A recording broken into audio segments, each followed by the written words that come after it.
madlang people, kanina jeepney driver ako. Ngayon, magbibihis po ako. At maya-maya lang, broadcaster na naman. Kaya abangan ninyo ang aking mga babanatan. Hindi yan babanatan, yung mga napupuna ko lang, ha. Abangan po ninyo yung mga railroad crossing, kung bakit hindi yan kayang ayusin, yung nakapix na hindi yung wash outable na mga idinadumping lang.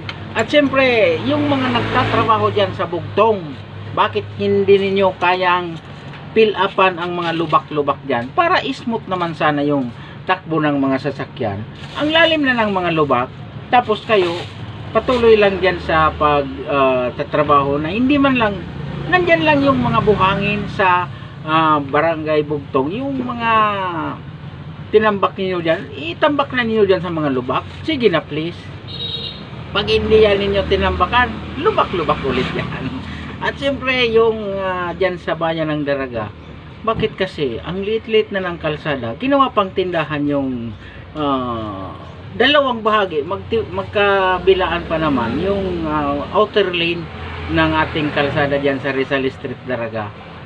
So kaya expected na po natin ang matinding traffic dyan sa bayan ng Daraga ngayong Pasko. Mabuhay!